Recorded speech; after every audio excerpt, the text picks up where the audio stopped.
শেক্সপিয়ারের এমন কিছু নাটক আছে যা নিয়ে আজও বিতর্ক হয়।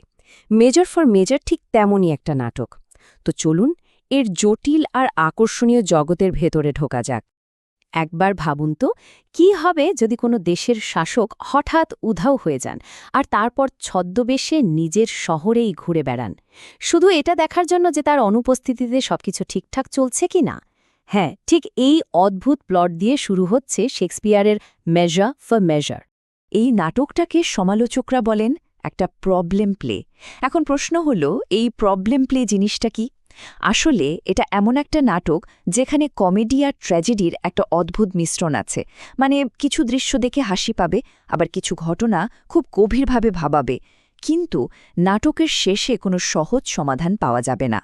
ন্যায়, অন্যায়, দয়া, ক্ষমতা সবকিছু নিয়ে একটা বড়সড় প্রশ্নচিহ্ন রেখে যাবে। তো গল্পটা শুরু হচ্ছে ভিয়েনা শহরে। বাইরে থেকে দেখতে হয়তো শহরটা দারুণ, কিন্তু এর ভেতরে তখন এক গভীর নৈতিক সংকট চলছে। চলুন তো দেখি ঠিক কি হয়েছিল সেখানে। আসলে ভিয়েনার অবস্থা তখন যাকে বলে একেবারে রসাতলে। আইন কানুন সব খাতায় কলমে, মানার কোনো বালাই নেই। দুর্নীতি আর অনৈতিক কাজকর্মে শহরটা ছেয়ে গেছে। আর শহরের শাসক ডিউক ভিনসেন্টিও তিনিই বুঝতে পারছিলেন যে এর জন্য তিনিই দায়ী। তার অতিরিক্ত দয়া, অতিরিক্ত ক্ষমাশীলতাই হয়তো এই পরিস্থিতি তৈরি করেছে। তাই তিনি ঠিক করলেন এবার একটা বড়সড় ঝাঁকুনি দেওয়া দরকার। আর এই ঝাঁকুনি দিতে গিয়ে গল্পের মূল দ্বন্দ্বটা তৈরি হয়। দেখুন, একদিকে আছেন ডিউক, যিনি একটু নরম মনের দয়ালু শাসক, আর তিনি কিনা ক্ষমতা তুলে দিচ্ছেন অ্যাঞ্জেলোর হাতে। অ্যাঞ্জেলো আবার ঠিক তার উল্টো, একদম কঠোর, নীতিবান আর আইনের ব্যাপারে চুলচেরা। মানে দুজনের শাসন করার দর্শন একেবারে ১৮০ ডিগ্রি আলাদা। কিন্তু ডিউক একটা দারুণ চাল চালেন। তিনি সবাইকে বলেন যে তিনি শহর ছেড়ে যাচ্ছেন, কিন্তু আসলে যান না। তিনি একজন সাধারণ সাধুর ছদ্মবেশে শহরের মধ্যেই থেকে যান। তার আসল উদ্দেশ্যটা কি? উদ্দেশ্য হল আড়াল থেকে দেখা যে এই নতুন কঠোর শাসক অ্যাঞ্জেলো ক্ষমতা পেয়ে কি করেন। এটা অনেকটা একটা সোশ্যাল এক্সপেরিমেন্টের মতো, তাই না? ক্ষমতা আর ন্যায় বিচারের পরীক্ষা। তো ক্ষমতা এখন অ্যাঞ্জেলোর হাতে। চারদিকে তার সুনাম, খুব নীতিবান, সৎ আর কঠোর। কিন্তু আসল পরীক্ষা তো এখন শুরু। দেখা যাক ক্ষমতারই পরীক্ষায় তিনি পাশ করেন না ফেল। আর অ্যাঞ্জেলো কিন্তু সময় নষ্ট করেননি। ক্ষমতায় বসেই তিনি ধুলো ঝেড়ে এমন এক পুরনো আইন বের করলেন যা বহু বছর ধরে কেউ ব্যবহারই করত না। আইনটা কি? বিয়ের আগে যৌন সম্পর্ক স্থাপন করলে তার শাস্তি হবে মৃত্যুদণ্ড। ভাবা যায়, তার প্রথম কাজটাই ছিল চূড়ান্ত কঠোরতার এক নমুনা। আর এই ভয়ঙ্কর আইনের প্রথম শিকার কে হল জানেন?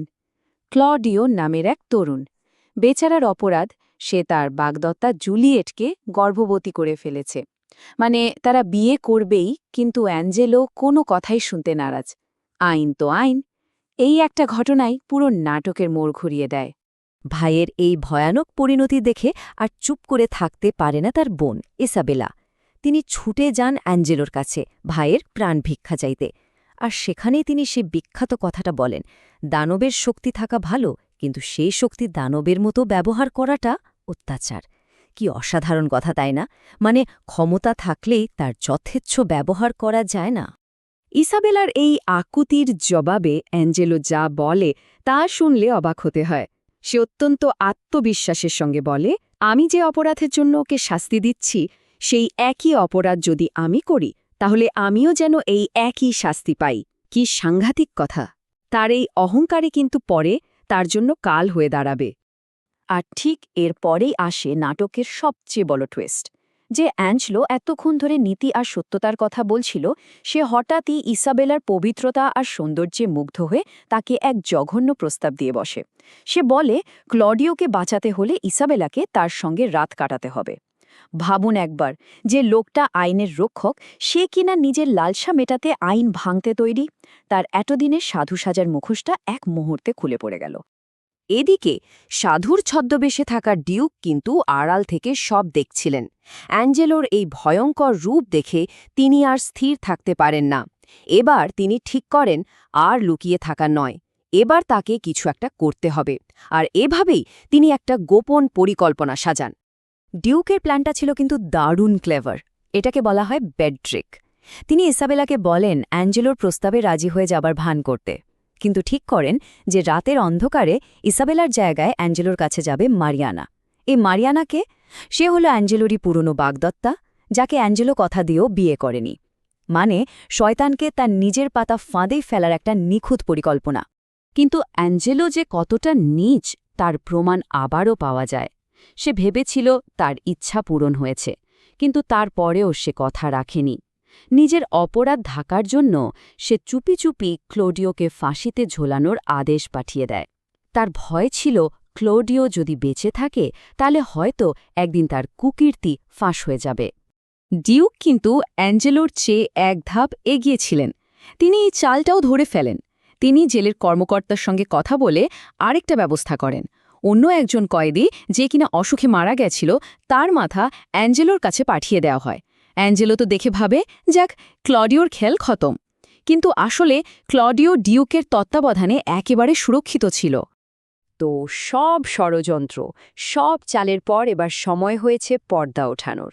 নাটকের একদম ক্লাইম্যাক্সে পৌঁছে গেছি আমরা।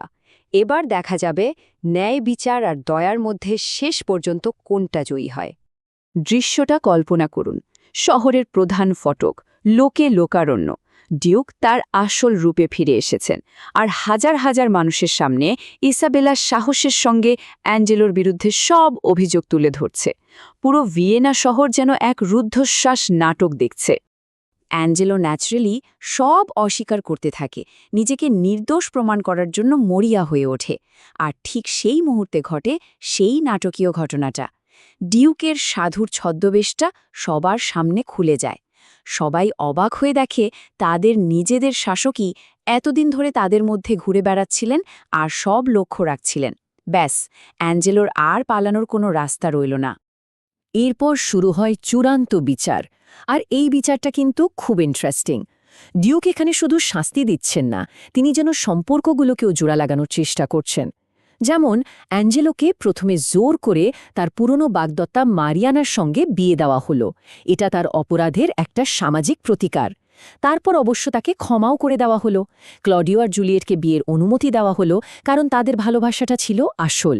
এমনকি লুসিও নামের এক চরিত্র, যে ডিউকের নামে আজেবাজে কথা রটিয়েছিল, তাকেও এক অদ্ভুত শাস্তি দেওয়া হলো।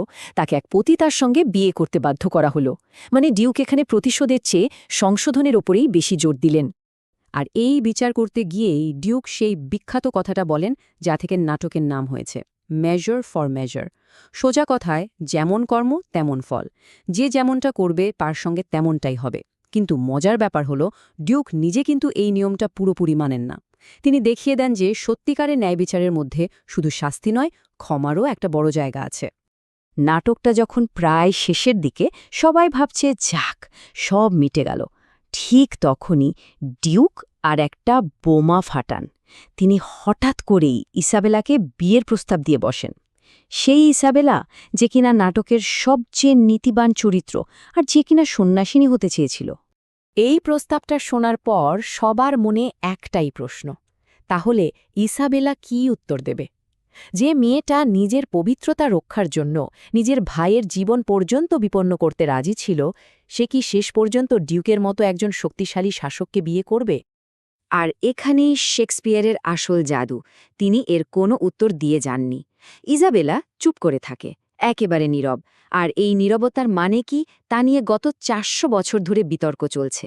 তার এই চুপ থাকাটা কি হ্যাঁ বোঝায়, নাকি এটা তার অসম্মতির চিহ্ন? উত্তরটা শেক্সপিয়ার আমাদের দর্শকদের উপরই ছেড়ে দিয়েছেন। আর এই অমীমাংসিত শেষটাই নাটকটাকে একটা প্রবলেম প্লে বানিয়ে তোলে। এটা আমাদের একটা বড় প্রশ্নের সামনে দাঁড় করিয়ে দেয়। শেষ পর্যন্ত কি দয়ার জয় হলো, নাকি ব্যাপারটা দাঁড়ালো শুধু ক্ষমতার হাত বদল? একজন অত্যাচারী শাসকের জায়গায় আর একজন হয়তো একটু ভালো শাসক এলেন, এইটুকুই। উত্তরটা কিন্তু সহজ নয়, আর এটাই এই নাটকের সবচেয়ে বড় শক্তি।